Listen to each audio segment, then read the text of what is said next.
what is it? It's March 2026. Hello, welcome to the Speakeasy Online. It's a small but select group this evening. It's good to see you guys. Thanks for coming on. Um, we might just have a couple of speed rounds and then find other activities to indulge ourselves.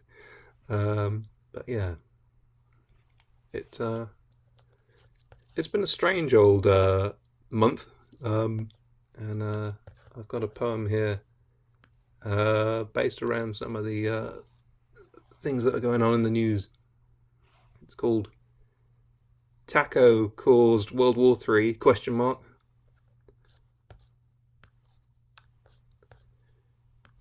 It goes like this. They say Trump always chickens out. Now there may be some room for doubt. Is there a plan to wage war with Iran? The Donald reckons this distraction is a bigly safe bet. He's teamed up with Israel's Benny and the Jets. What a palaver for Keir Starmer. Ghosts of Iraq haunted by Blair. Not using UK bases is so unfair. So unfair. Totally unfair. Starmer's no Churchill. Oh, yes. Pretty sure that bulldog would have got us out of this mess. The war is pretty much done, except it might go on and on. And on and on and on and on and on and on and on. But we've practically cashed in our winning chips. You can keep your stinking bases and your stupid little ships. Not content with striking neighbours, now the IRGC wants everyone to lose by blocking all shipping through the Straits of Hormuz. That's very sneaky. To block the region's oil supplies. Who could have seen that coming? That's a total surprise. Now you realise you might need your allies. You've lambasted old friends as a means to an end.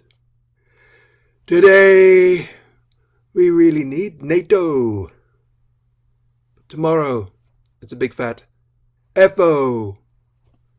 You can't wage war like the art of the deal. It seems things in Iran got horribly real. To what desire do you aspire? Do you want to set the Middle East on fire? By launching a war of questionable legality, do you seek to make the end times truly a reality? Maybe you can walk the walk, but can you talk the talk? Stop reading from the book of Revelation. Could we instead look for ways of de-escalation? There you are.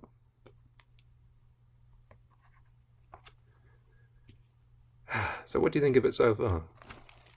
Rubbish. So yeah, yeah. No, really good. Thanks. Thank you. You just get so enraged with all the idiocy that is happening in the world. Madness. So Hazel, you've got to follow that, I'm afraid. Yes, indeed. Yeah, I haven't really got anything that's tackling contemporary stuff other than I went to Ail's Pedlar's workshop at Words by the Water. I think it was called Throughtopia, kind of about writing the future into being, but the idea of a kind of sustainable future. So this is from that workshop, so very much a draft piece, but I called it Decommissioned Capitalism. It was slow to take hold, for sure, but once it gained traction, the activists amplified grassroots growth into a new way of living, of being, courage cleansing the air of pollutants, civil action toppling the tyrants at last, communities weaning themselves slowly from social media, re-embracing face-to-face interactions. It was slow but inexorable. The population learning to relinquish citizenship shaped by commerce and scarcity, being able to tap into real connection again, genuine connection, giving traction to a new resurgence for natural philosophies. Resistance to injustice has a long and honourable pedigree. We are the change we want to see. Our courage cleanses the air that we breathe. We resist injustice and disconnection, thinking global but acting local, embracing innovation to adapt, survive, and thrive. So that's that one. That was really good. Yeah. Thank you. We need more of those kinds of sentiments, don't we, in the world? And yeah, a reworking and a rebuilding of a system that isn't really functioning as it should. And I guess what I liked about one of the things they were concentrating on the workshop is that there are kind of pockets of resistance and pockets of doing things differently around the world. And if only they could all join up, Yeah. you know, it would make a real difference. But it is also that thing of not giving in to the despair either, because, you know, finding something that we can do that makes us feel like we can do do our bit, whatever little that might be. Yeah. So I guess what was nice was it did have a real positive feel, the workshop, even though sometimes you think, you know, what use is writing poetry even, but that idea of, yeah, but it is about getting ideas across and trying to change people's mind. Anyway, I think I'm kind of on my soapbox a wee bit, so I think I better get Actually, interestingly, Hazel, when you were at the workshop, what was the split between male and female? Oh, I think I think there was probably only two or maybe three men there, actually, George. Yeah, I mean, I find that all the time. I mean, it doesn't bother me at all. It's not something that because I was brought up from primary, I went to a mixed school. I was a mixed school through the person that was brightest my year, I was thinking about her the other day, actually. She stood out beyond everybody else as just being brilliant. So I never, and my mother was, so it never occurred to me, if you like, the sex side of things. But I do notice when I go to workshops and things quite often, I'll be there and there's one man or two men and there's 12 women.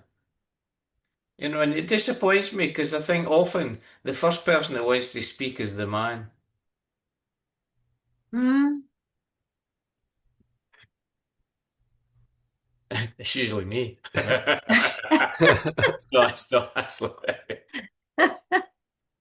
We weren't going to say anything, George, but I missed something when you were talking earlier, Hazel. Have you got a book coming out? No, I haven't got a book coming out. What I've been threatening to do for a long time, because I edited Chrissy's last collection for her. And so one of the things I wanted to do was kind of as if almost continue the collaboration and bring out a companion volume that kind of, you know, works in that sort of two-handed way that we did when we worked together. But when I first looked at it, I was just like, oh, there's far too much material that I need to write or edit, or it's just too big and I've got to write too much. But actually, I think I've got about 96 poems, and I think I need to work on probably about 35 of them. So it feels much more doable now. So that's my project really, is to get it into a form where I can run it past Phil, for example, and he can go, no, I'm not doing that, or whatever. But Right, no, excellent, excellent. But I think you're right, and I think it's one of the great things about Naporimo, I feel, and workshops, is that you instead of relying on yourself to actually have thoughts about what you're going to write a poem about, there's the discipline of someone giving you a thought, and you've got to write about it. Mm. It's quite an interesting thing. Anyway, sorry, I'm going on, Phil. No, it's fascinating. It's good, and I think the insight is really fascinating, and I think we can do that. It's quite informal and relaxed. Well, I think you're coming to me next, aren't you? Because I was going to Mm. say this is a style. It was Zoe Brigley, or his Poetry Wales, posted up something, and I can't find it again because it's a format that I'd never heard of before. But she said Cascade, but it's not Cascade because that's by somebody, and that's a particular form. But it is a kind of format. I think it might be called Waterfall Well, or something like that. if it's what I saw you post, I think it might be similar to Mike Smith's Valanga, which he called Oh, that's it. Well the done. Yes. So you the sort you of know this avalanche. one then, Phil. Sorry, I've actually done a second one as well because sometimes when I've done one, I like to try two. The other thing I'll just throw it out quickly to Hazel as a thought, which is I like doing acrostic poems because it's relatively simple. You're starting every line with the opening letter of a word. But what I like to do if I've thought to do it is I do a double acrostic, which is every line starts with a letter and every line finishes with the same letter. Ah, So Oh, you've got the word down both sides, and then if you've done it once, you should be able to do it twice. So you've got a stanza that repeats. But it's one of those things I quite like the chess exercise if you like. But it is quite an interesting one. Anyway, sorry, I'll just leave that there with you, Hazel. I've seen you wanting to try okay. Naporimo. A acrostic is quite an interesting thing to try. Uh, this was Bring Me My Chariot, which I think Phil has seen. I can't remember where I posted it. Oh, anyway, Bring Me My Chariot. This is war, he says, a twinkle in his eyes. I have the power to destroy. No one can stop. I am your savior, and where your future lies. Airwaves buzz with questions on legality. This is war, he says, a twinkle in his eyes. Consensus is a luxury, a redundant formality. I have a power to destroy. No one can stop. Alliances bow to my desire, and are taught I am your savior, and where your future lies. Pundits argue as to threats and risks. Airwaves buzz with questions on legality while cities burn, rockets fill the skies. This is war, he says, a twinkle in his eyes. He fluffs his lines.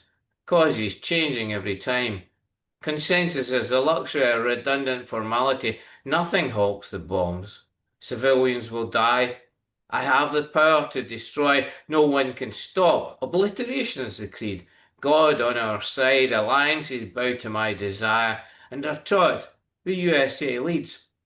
Duty is to follow blindly. I am your savior and where your future lies.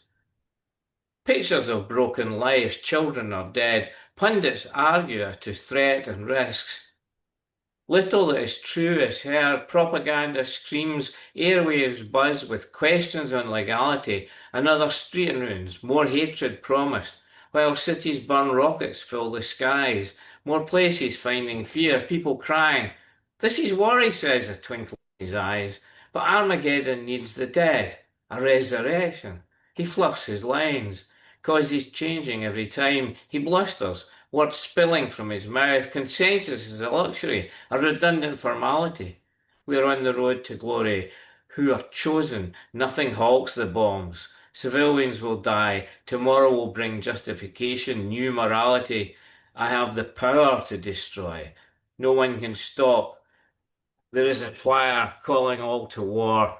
Immortality. Obliteration is the creed. God on our side. And if he be for us, who can be against us?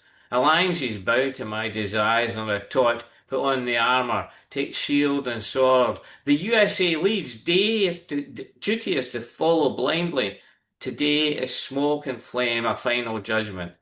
I am your saviour, and where your future lies.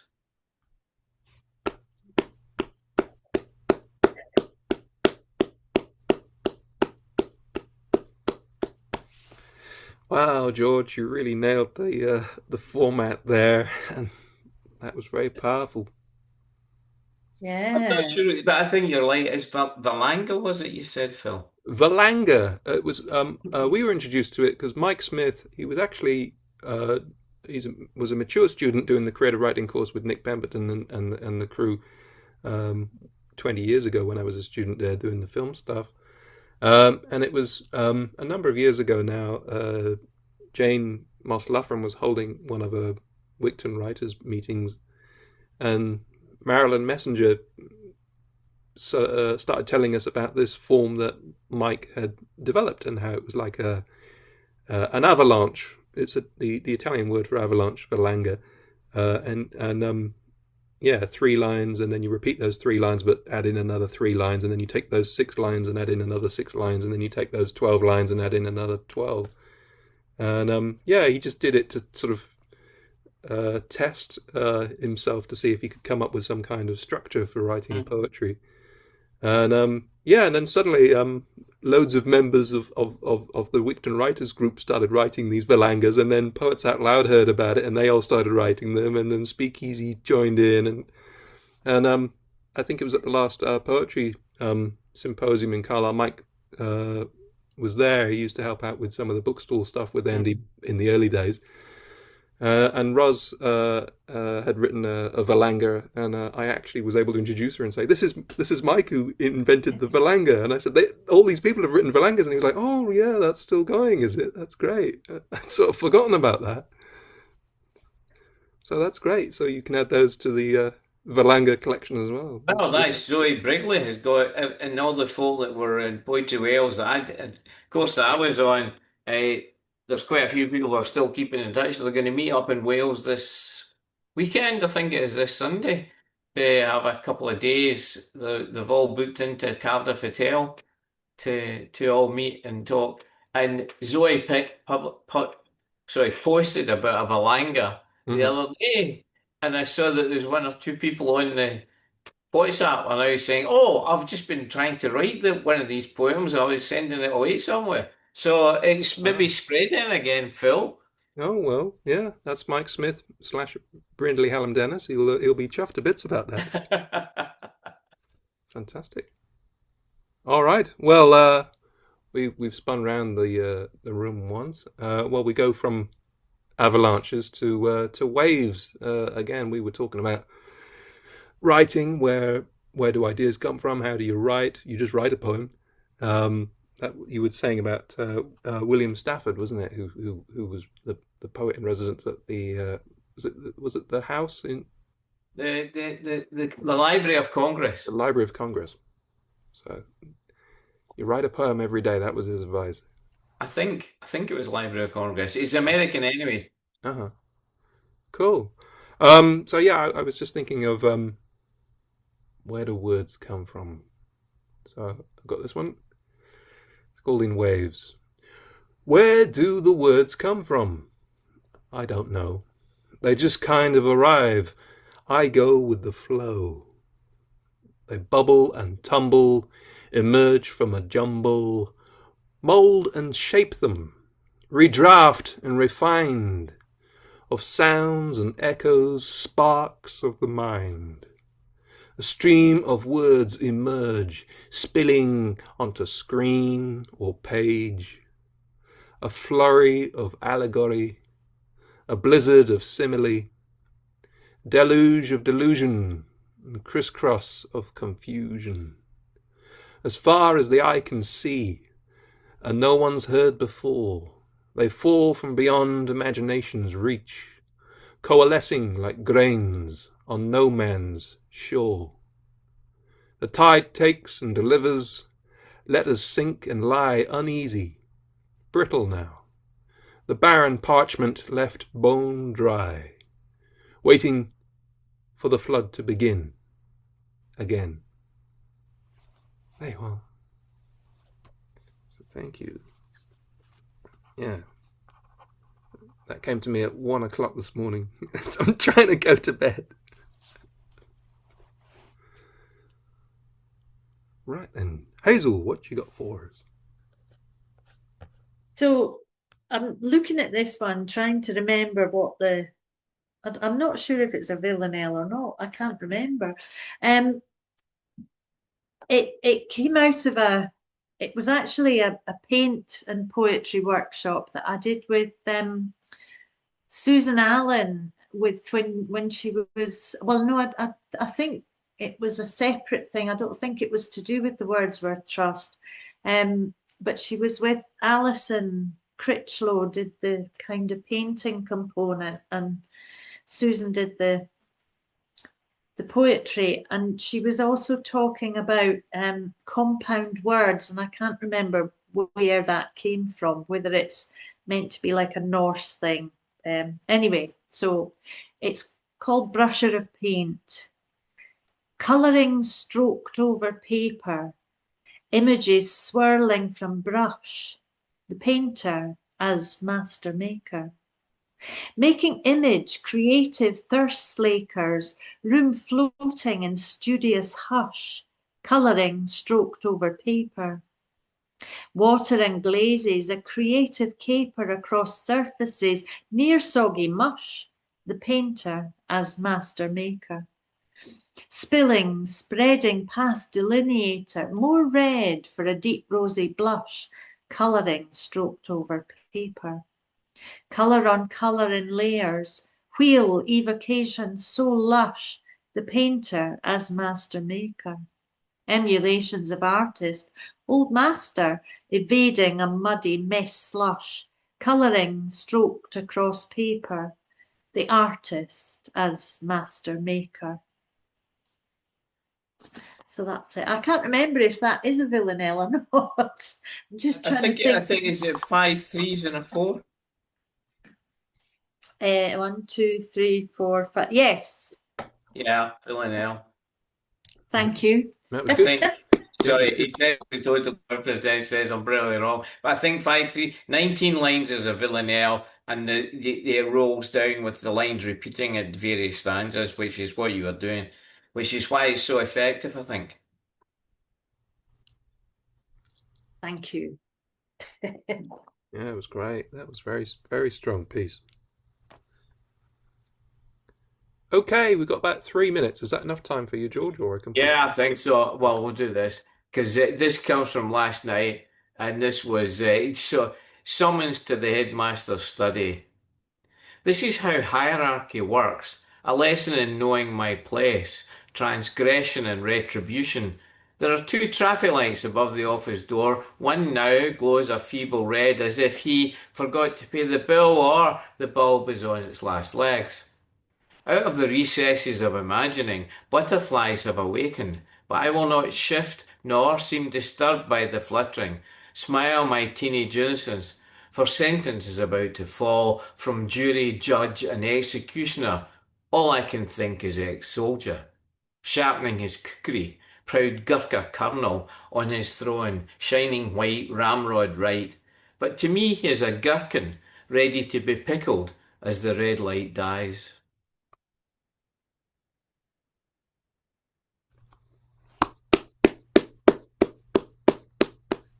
Wow. So where did that come from, George? Look at it, I was at school, and I was a very obedient little boy usually. But I mean, I was saying, it must have been it was either my last year or I think it was my last year at school. And for some reason, I was called to the headmaster's study because I can't remember what I'd done wrong. I do remember I walked into his room because he had this light system above the door. And when it went white, you were to go in. And I went white and I went in. But he deliberately was, he told me to go in, but he was deliberately working in papers behind his desk and didn't look up as I came in. So he obviously expected me to stand in front of his desk. I don't know what he wanted. So I just went up, pulled out the chair, sat down, and pulled it forward again. He went absolutely mental. Who told you could sit down? I thought, well, you put the bloody light on. I did. I mean, in those days I didn't swear, and I was a very quiet little boy. But equally, I just sat there and I thought, you're a complete idiot. So then I thought, do you really want to get on sit doing again? And then eventually he said, "Oh, right, yeah." But I always used to think of him he was a gurker, and I used to think he was a gherkin because it suited me better to think of him as a gherkin. And I thought that also he brought to education that superiority of the white man. Mm. You know, I'm a colonel, and I thought there was probably a lot braver and a lot. Anyway, I'll not bother going on. But the bits of me thought it's colonialism at its worst. Yeah. Uh, uh, but he'll be feted as being a great leader of men.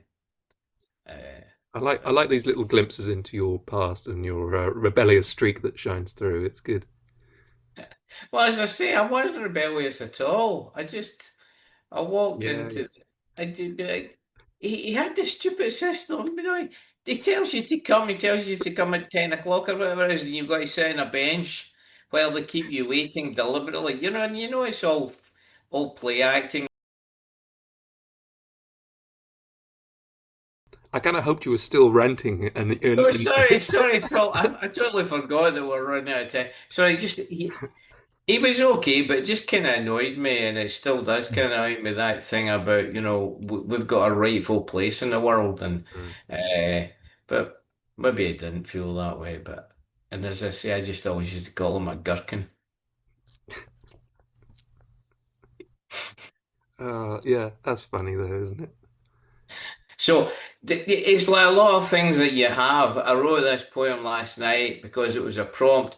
The prompt was actually about doors opening and things. I can't remember. There's various things. The whole thing last night was doorways and gateways or something. So Mm. the thing was about it was about a door that didn't open or wouldn't open. And so you were to leave it hanging. So I quite liked the idea that at the end you just go as the red light dies and just leave it. And it's up to you to think where it's going. But that was what happened to me. Hi, Hazel. Yeah, George is still complaining about that head teacher.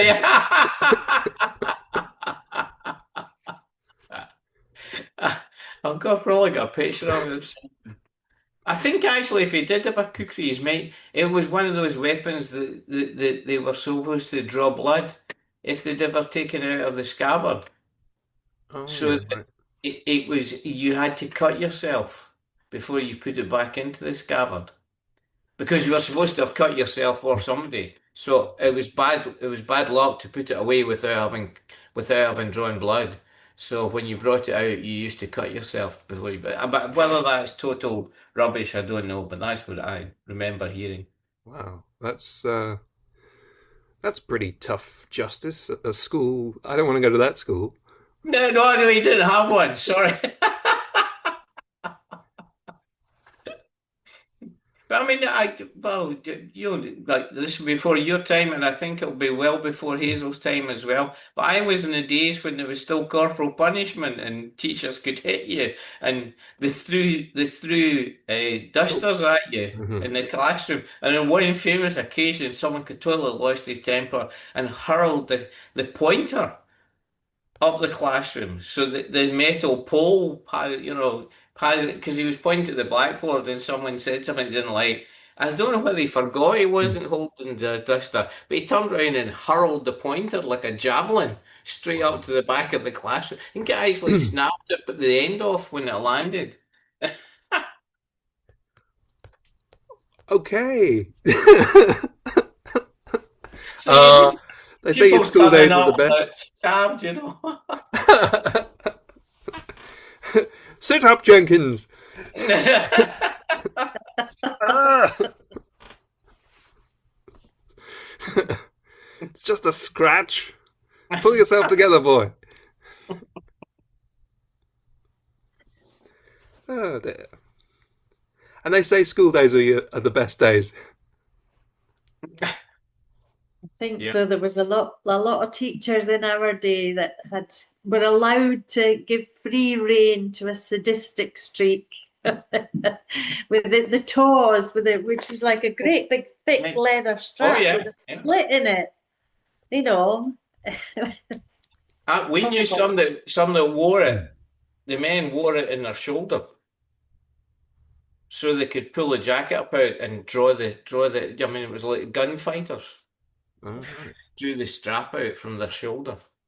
Wow, I don't know what school you went to. This sounds very weird.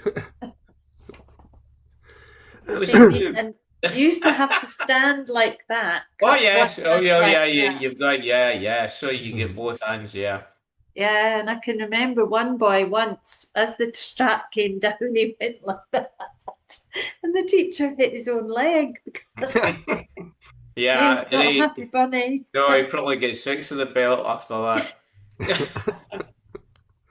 Wow. Oh dear. Anyway.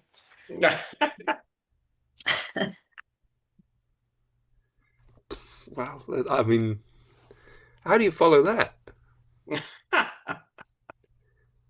You follow it with Kung Fu Penguin, I suppose. Yes. Okay then, George, if you insist. Oh, she was ashamed to waste in just the two. Sorry, no, but you're a small audience tonight.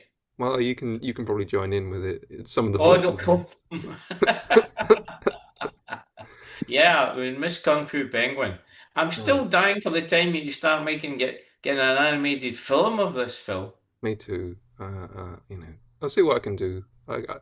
It must be possible with AI. Yeah, well, we could probably all dress up. Oh God! You just stick some googly eyes to a sock, and that's Kung Fu Penguin. There we are. That's it cost about 3 pence to make it. Oh boy. Okay, well, crack on anyway.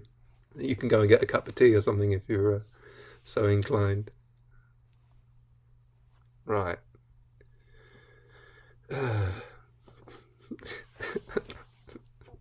I'm just now thinking there should be a collection of poetry about George's school days.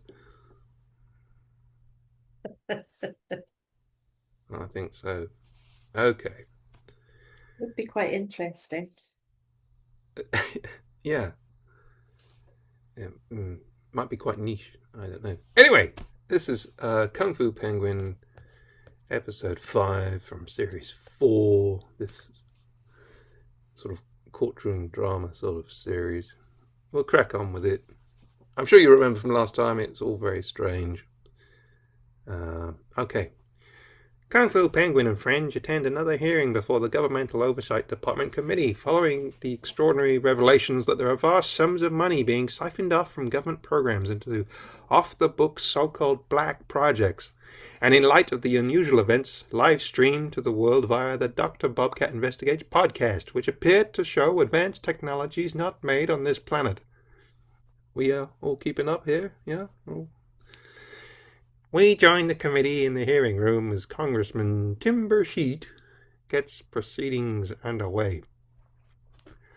Ladies and gentlemen, alongside our regular witnesses today, we're joined by Dr. Sean Kurtz Flapjack, the head of the All Domain Anomalous Notification Organization, or no! Can you tell us a bit about the strange objects people have been seeing in the sky? And any answers you got for us? The professor stifled a yawn. He clearly didn't want to be sent before the committee, and he had an air about him that this was somehow beneath him. He glanced around the room and at the panel before answering in his sloth-like manner. Over 95% of the cases we investigate are misidentified objects. If you please look at the screen, you'll see various data about cases. The vast majority are usually in the following categories: balloons, drones, aircraft, stars, the planet Venus, birds, atmospheric anomalies, clouds. You see that less than 5% are genuinely unknown objects. For example, on the screen we see a balloon, and this is a blimp. That's a seagull. That's very informative, Dr. Flapjack, but maybe we can focus on that 5%. What, in your opinion, did we all see on the video that went viral of an apparent flying saucer over the Skin-Crawler Ranch, filmed for the Dr. Bobcat Investigates podcast? Kung Fu Penguin interjected. And that's not to mention the egg-shaped craft that was taking the piss. That's the Piccolo Institute for Science of the Strange. It appeared to zip into another dimension right before our eyes. Oh, that was something our experts at the Piccolo Institute for the Science of the Strange were working on once they'd cracked the secret of the right sound, light, and frequency. There's a lot of egg jokes in tonight. See if you can spot them. It was a fascinating podcast, said Dr. Bobcat herself. One of my highest rated. Yeah, I wasn't impressed. It's probably AI or something. What about the witnesses who were there? It was a mass hysteria. They convinced themselves there was something there that wasn't. It wasn't some computer graphic that beamed Alaska May fortune on board. We all saw it. Yeah, those Treasury agents witnessed it. Mr. Piccolo, the detective, and myself. It certainly wasn't any craft I've seen in all my years in the military, General Malaise grumbled. Would you care to clarify for the committee what we all saw, Dr. Flapjack? I can't go into the details on that particular case. National security. I'm sure you understand. Well, I don't really. That's kind of why we're here.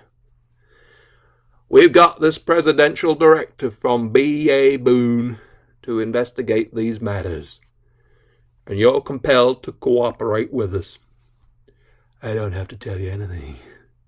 I don't answer to some part-time governmental employee. Presidents come and go every 4 to 8 years. Like the president, you don't have a need to know. Would you mind explaining that to everybody? And then we segue seamlessly into the musical number. Because I'm still trying to make it as some kind of stage production, but they're not going for it yet. Here we go. There's nothing that you need to know, yet the questions grow. There's nothing to see, and don't ask me. Maybe you're the president, maybe you're the king. Doesn't mean you're gonna be told anything. Maybe you're the press, or maybe you're the Pope. I wouldn't think you got a single hope. You might have a number one podcast show. I don't really care, you don't have a need to know. A need to know, a need to know. You've no good reason for a need to know. A need to know, a need to know. You've no good reason for a need to know. You might try and pull the wool over my eyes, but you can't classify what's in our skies. You can resist and you can redact, but you can't repeal a presidential act. You're going to have to tell us what you knows is in all those files about UFOs. Are they a threat or are they friends? How can you say that the truth depends on a need to know? A need to know. It's an act of treason and I need to know. I need to know. I need to know. It's an act of treason and I need to know. I need to know, I need to know. You know good reason for a need to know, I need to know. I need to know, it's an act of treason and I need to know. So there you are, that's another earworm for you. You're welcome. So much for your, thank you for the applause. Thank you for your shedding light on the subject. We've heard that whistleblowers come to your organization and tell you everything they know and nothing happens. and they get a load of grief. Even threats are made on their lives. There's an old phrase that comes to mind. Something about a fox guarding a henhouse. Dr. Flapjack leaned forward with a hint of menace. I wouldn't count those chickens before they're hatched. If that giant egg belonged to a chicken, it'd be enormous. Think of those chicken wings. This committee has heard claims of a sinister criminal collective that's behind all this and is covering up the existence of advanced technology and vehicles. What do you say to that? I think someone has a very active imagination. These things are likely test aircraft from top-secret projects. If anything, stories of UFOs were spread to cover up these test flights, to make our enemies dismiss them as nothing to look into. So you're saying there's nothing to hide? Why don't you release all the files, then? Show us all there's nothing to it all. I wish somebody would, but it's not up to me. I'm happy to answer any further questions, but I might just be as much in the dark as you are.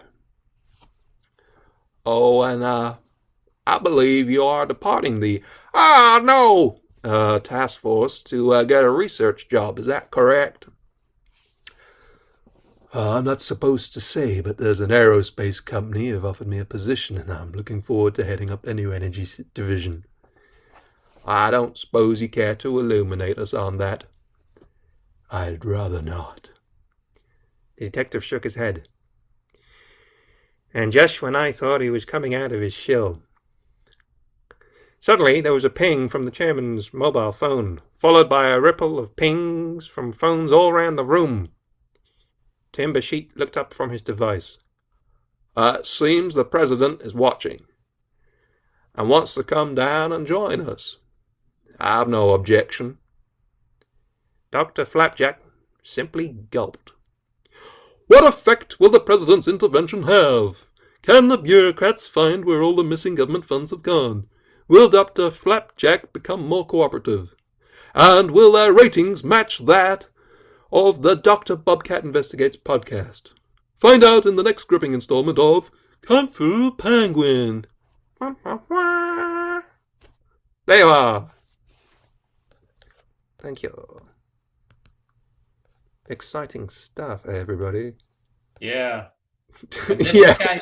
Did I catch the name right in there? We've got a B.A. Boone. B.A. Boone, he's the president. B.A. Boone. Yeah. Baboon, yeah. That comes from a poem that Lou Roger wrote when Trump was first elected as president.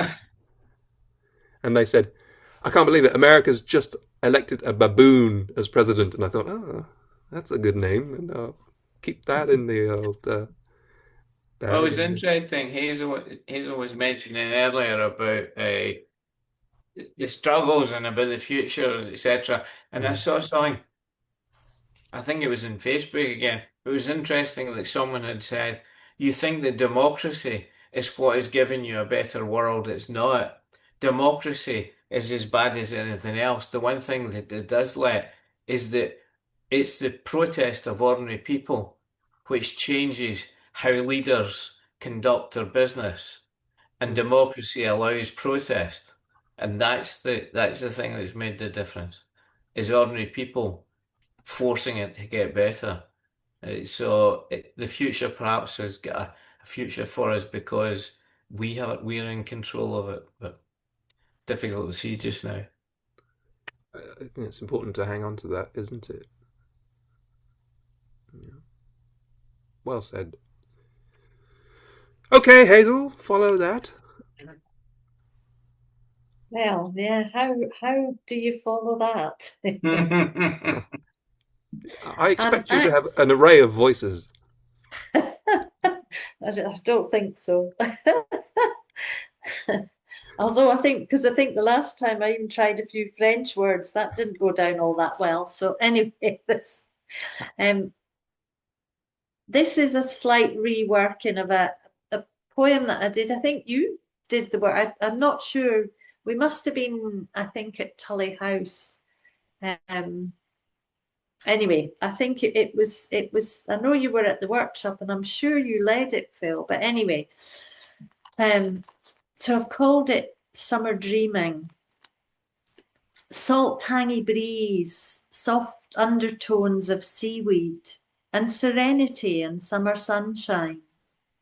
Generations of holidays, carefree, joy-filled, seep into the history held in these Jurassic cliffs, dignified by deep time, our cells soaking, healing and dreaming, absorbing possibilities.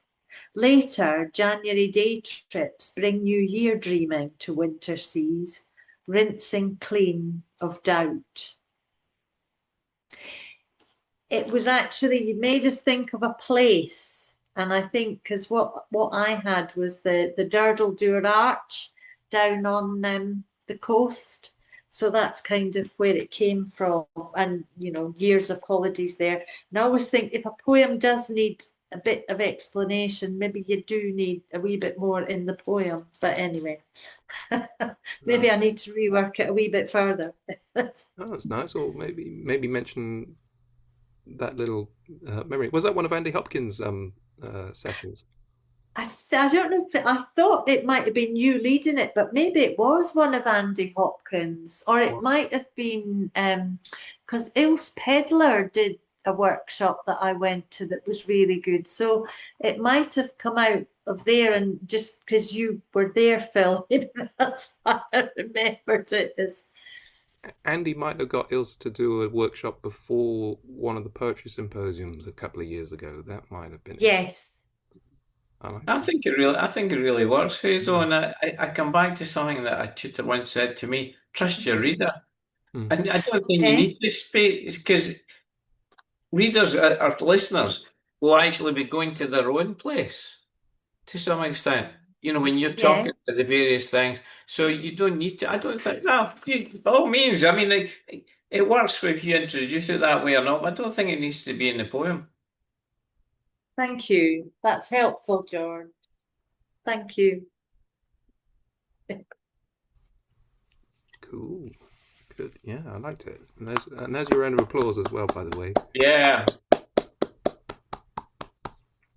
Excellent. Cool. Your writing's always so very evocative, and you have a great way of capturing a sense of like snapshots of a place. That's good. Thank you. That's appreciated. Thank you. Cool. George. Well, I'm going to try another Valanga, if that's the right term, because I thought I've seen I've written one, I'll write another one. Because actually that one, funnily enough, just came to me with the first three lines because I was so angry about Donald Trump and the war and everything that it just kind of flowed out. So this is as if a molten mirror. The youngster standing at the bow waves an arm. Warm air barely moves in the morning breeze. Glass smooth waters part with a gentle ripple. Today yachts will transit from Ardrishig to Crinan. The youngster standing at the bow waves an arm. The grey-haired helmsman laughs, adjusts his course. Warm air barely moves in the morning breeze, as if a molten mirror had replaced the canal. Glass smooth waters part with a gentle ripple. No sound of engine, but the jib hangs listlessly. Today yachts will transit Ardrishig to Crinan. From there they head out to the Western Isles. The youngster at the bow waves an arm. Sparrows rise from bushes along the banks. The grey-haired helmsman laughs, adjusts his course. Two mallards dive as the white hull nears. Warm air barely moves in the morning breeze. Joggers stop, white brows, sip from bottles, watch, as if a molten mirror has replaced the canal. Sparrows disappear, ducks resurface with a plop. Glass-smooth waters part with a gentle ripple. A naked mast stretches to a cloudless sky. No sound of engine, but the jib hangs listlessly. This is a scene of idyll and of dreams. Today yachts will transit Ardrishig to Crinan. Tomorrow will race when they leave moorings. from here, head out to the Western Isles. This lazy time, a hiatus before that contest. The youngster at the bow waves an arm, points to the approaching lock. To the onlookers, sparrows rise from the bushes along the banks. Drink-carrying crew arrive from the cabin. The grey-haired hails and laughs, adjust his course. A rope goes from yacht to the waiting crowd. 2 millers dive as the white hull nears. The crew toast helpers, closing the gates. Warm air barely moves in the morning breeze. A slight spray catches the sun, a rainbow. Joggers stop, white brows sip from bottles. Watch the moment pass. The yacht is released, as if a molten mirror has replaced the canal. As eyes turn to the east to see the next arrive, sparrows disappear, ducks resurface with a plop. The water reflects and shimmers in midday heat. Glass-smooth waters part with a gentle ripple.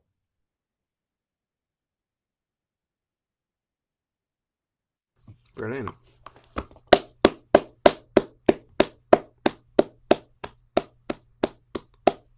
I mean, there's some lovely turns of phrase in there anyway, George, and that would work as a poem with a standard structure. But it's with that repetition, and it has that rhythmic quality, doesn't it? It's such a powerful form. Yeah, I love these because you don't need to think up a lot of new lines. Yeah. And they sort of mirror some of the other lines, don't they? It's yeah, but he actually does take me back. I was 16 and I went to the Crinan Canal, or 17 I might have been, to watch a yacht going through, because I happened to know that the youngster at the bow was a schoolmate of mine from my days, but when from the week. So he happened to have said, "We're going to Crinan Canal, and I'll be crewing for my uncle." Who actually, it was Nunkies. I think it was Uncle's Chips, Uncle's Fish. I mean, Uncle's Fish, but he was known as Nunky, I think. So, anyway, enough of the story. But it's funny how poetry suddenly takes you back into these memories. And it's kind of got quite a hypnotic quality with a lot of that repetition, which also fits with, retrieving these memories. Yeah. That's good. Thank you. Well, having been inspired by that, are we okay to do one more quick spin round the room? Is that all right? Well, I found Valanga I wrote a long time ago, and it's sort of I'm always reminded of Tony Hendry, and he was often said about his poems being sort of, they are works of fiction, a lot of them, because he was like, the I in this isn't me, it's just that's the character. And we're like, yeah, okay, Tony, we believe you. There's an element of that here. It's just we're back going, where do the ideas come from? It's just a mishmash of whatever comes out when you're writing, isn't it? So yeah, this is my stab at a Valanga. It goes like this. You've got magic in your heart and mischief in your eyes. There's a rainbow in my heart. You found me out today. You've got magic in your heart, truth and wisdom in your words, and mischief in your eyes. You became the voice of a generation. There's a rainbow in my heart. You asked the questions that no one else will. You found me out today. We've got a friendship that is true and will last. You've got magic in your heart. We explore each other's futures and our past. Truth and wisdom in your words. I never had a best friend quite like you, and mischief in your eyes. There's so many things I wish that we could do. You became the voice of a generation. When we're together, there's a rainbow in my heart. When we're with one another, you ask the questions that no one else will. You look at me with your big caring eyes. You found me out today. I catch a flash of your cheeky impish grin. We got a friendship that is true and will last. You go and fill my head with sin. You've got magic in your heart. I want to do it. We explore each other's futures and our past. You want to do it. Truth and wisdom in your words. Don't tell me that you don't. I never had a best friend quite like you. Before is just a memory and mischief in your eyes. Ever since I found you, there's so many things I wish that we could do. Always there for me and I for you. You became the voice of a generation. Will we break our friendship when we're together, or will we go on for all time? There's a rainbow in my heart. That's it. Rainbow in my heart. Yeah. It's from a long time ago, that. Yeah, it really works, doesn't it? Yeah. And you depending on how sort of long or short the lines are, it can have this kind of punchy quality or this very lyrical quality. It's a really versatile Yeah, but and the repetition of the lines in these really work because it's a cumulative thing about friendship, and it's really built up. Yeah. Cool. All right. Hazel, you don't have to read a Valanga. That was lovely. This is very much a bit of a draft. I have already written a poem about my mother in this form, and I just thought I would have a go. I think the prompt from my original one was "You would know my mother," so the prompt from this one is "You would know my father." You would know my father by his wacky sense of humour, keek, a favoured expletive, alongside struth, which I never realised was God's truth.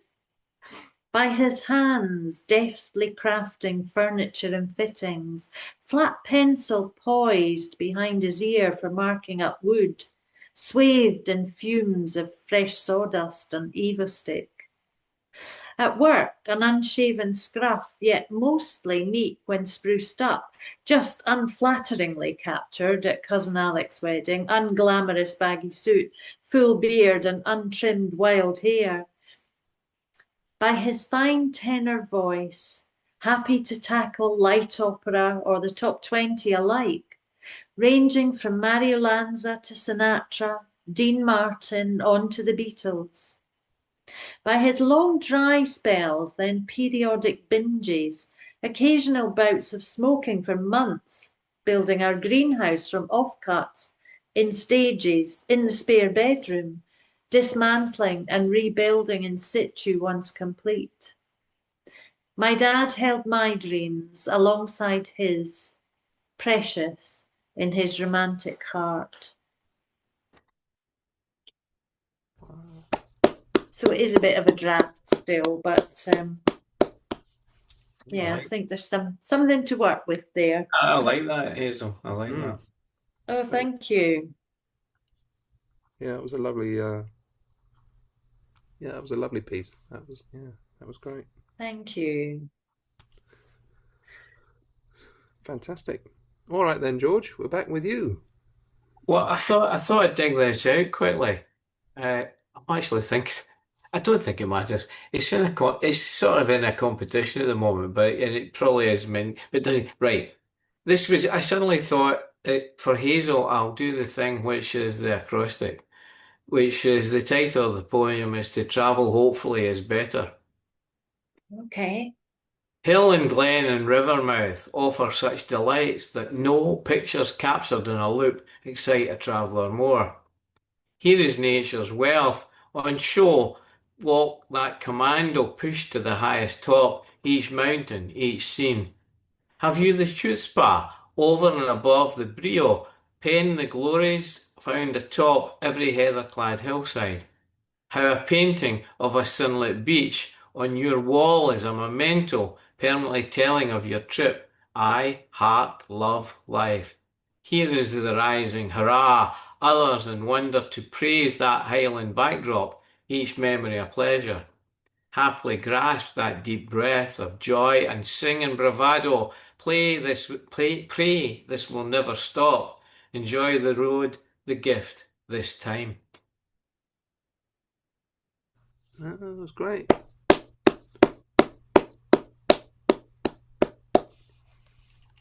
See, that doesn't, quite often when I try and write an acrostic, it sounds very stilted, whereas yours don't at all. You've almost got to look for where's the acrostic bit in Well, this, because hopefully you could read that and not know that it's a double acrostic. But I mean, absolutely. occasionally I'm pushing things a wee bit to get the O's and the H's and the P's and things. But I think it kind of, within the tenor of the thing, it kind of works, hopefully. Definitely.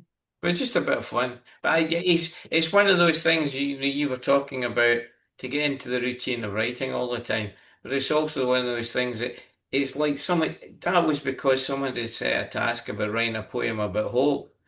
And I couldn't think what I could write about hope, and I thought just do an acrostic. That's great. Mine Great. don't usually come out as good. Sorry, Phil. I was going to say my acrostics don't usually come out as well as that, George. But it's like you say, it's practice, I guess. It's something to start you off. Really effective. That was really good. Right. Well, thank you all for joining us this evening. I know we were few in number, but there was a lot of great words being shared. Thank you. Yeah, no, it's Really been very appreciate it. interesting. And I loved Kung Fu Panda. And I liked your Valanga as well. Yes. Oh, well, thank you very much. Very, Thank you. very impressive. Thank you. Thank you. I liked everything you guys did as well. You were great. You were really good. Really, really good. That's good. Been a really lovely evening. Thank you. Yeah.